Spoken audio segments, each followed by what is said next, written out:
जरा सोचिए, एक प्लेन में बैठे हैं भारत के प्रधानमंत्री पीवी नरसिम्हा राव, उनके ठीक बगल में है ब्रिगेडियर थापा, और तभी ना एक मॉक ड्रिल शुरू हो जाती है। अब माहौल एकदम असली जैसा बनाया गया है। मतलब एक डमी हाईजैकर कॉकपिट के दरवाजे के ठीक बाहर खड़ा है। प्रधानमंत्री और ब्रिगेडियर थापा वो सब कुछ अपने आंखों से देख रहे हैं, समझना चाहते हैं कि भाई ऐसे हालात में आखिर होता क्या है। और फिर अचानक एक्शन शुरू होता है। दरवाजे एक झटके में खुलते हैं। कमांडोज बिजली की रफ्तार से अंदर आते हैं, उस डमी हाईजैकर को एक पल में काबू करते हैं और पूरे प्लेन को सिक्योर कर लेते हैं। पता है, ये सब इतनी तेजी से हुआ कि खुद प्रधानमंत्री तक हैरान रह गए। उन्हें यकीन ही नहीं हो रहा था कि कोई ऑपरेशन इतनी तेजी और इतनी सटीकता से कैसे किया जा सकता है। तो यही वो सवाल है जिसका जवाब आज हम ढूंढेंगे, जानेंगे उस असली ऑपरेशन की कहानी जिसकी नकल ये मॉक ड्रिल थी। तो चलिए, इस कमाल के प्रदर्शन को समझने के लिए हमें थोड़ा सा समय में पीछे चलना होगा। तारीख थी 24 अप्रैल 1993। ये वो वक्त था जब भारत एक बहुत ही नाजुक दौर से गुजर रहा था। मुंबई में जो सीरियल बॉम्ब धमाके हुए थे ना, उनको हुए अभी सिर्फ 6 हफ्ते ही हुए थे।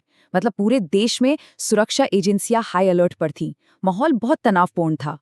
और इसी माहौल के बीच मोहम्मद यूसुफ शाह नाम का एक आदमी व्हीलचेयर पर बैठकर दिल्ली एयरपोर्ट में एंट्री लेता है। देखिए कितनी चालाकी से उसने सिक्योरिटी को धोखा दिया। पैर पर एक नकली प्लास्टर लगाया और उसके अंदर 2 पिस्तौल और एक हैंड ग्रेनेड छिपा लिया। और तो और उसने कॉकपिट के ठीक पास वाली सीट भी ले ली। तो इंडियन एयरलाइंस की फ्लाइट IC 427 दिल्ली से श्रीनगर के लिए उड़ान भरने को तैयार थी। प्लेन में कुल 141 लोग सवार थे, यात्री और क्रू मेंबर्स मिलाकर। फ्लाइट टेक ऑफ करती है और करीब 45 मिनट बाद यूसुफ शाह टॉयलेट में जाता है, अपने प्लास्टर से हथियार निकालता है और बाहर आकर ऐलान कर देता है। और अपना दबदबा बनाने के लिए वो खुद को आतंकी संगठन के मुखिया के तौर पर पेश करता है। लेकिन यहीं पर पायलट कैप्टन BN रेड्डी ने गजब की सूझबूझ दिखाई। उन्होंने हाईजैकर से साफ साफ झूठ बोल दिया कि भाई ये तो एक डोमेस्टिक फ्लाइट है और काबुल तक जाने के लिए इसमें फ्यूल ही नहीं है। सोचिए, एक छोटा सा झूठ, लेकिन इसी ने सब कुछ बदल दिया।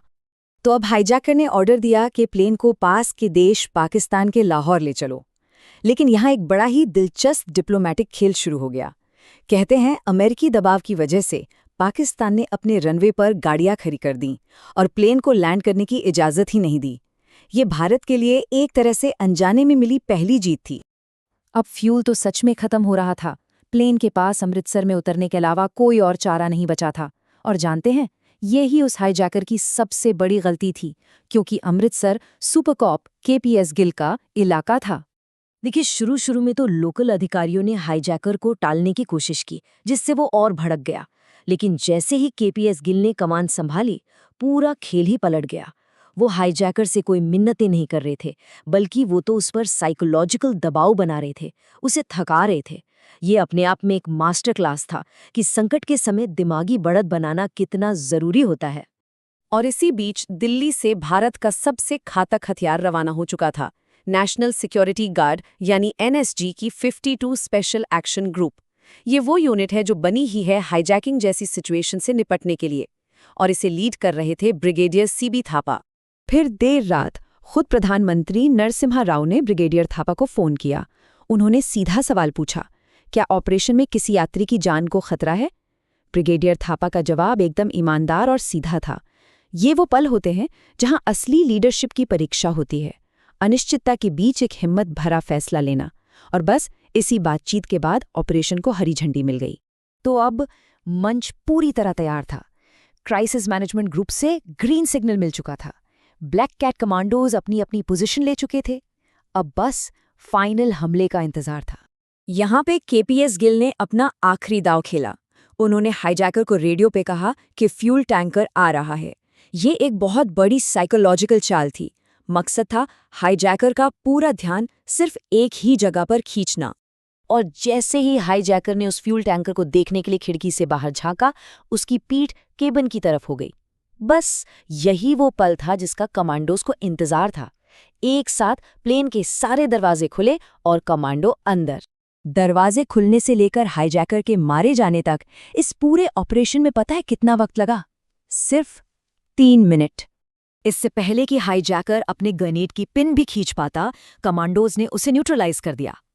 नतीजा, एक भी यात्री, क्रू मेंबर या कमांडो को खरोंच तक नहीं आई। ये एक परफेक्ट, फ्लॉलेस ऑपरेशन था। ये एक जबरदस्त कामयाबी थी। लेकिन अक्सर होता क्या है कि ऐसी शानदार जीतें भुला दी जाती हैं, खासकर तब जब हम इनकी तुलना एक और ज्यादा बदनाम हाईजैकिंग से करते हैं। ये दो घटनाएं ना पॉलिटिकल विल के दो बिल्कुल अलग-अलग मॉडल दिखाती हैं। एक तरफ 1993 में सरकार ने रिस्क लेकर एक निर्णायक फैसला लेने की हिम्मत दिखाई, और दूसरी तरफ 1999 में IC-814 हाईजैक के दौरान बंदूकों की जान बचाने के लिए समझौता करने का दबाव इतना ज्यादा था कि 3 खूंखार आतंकवादियों को छोड़ना पड़ गया।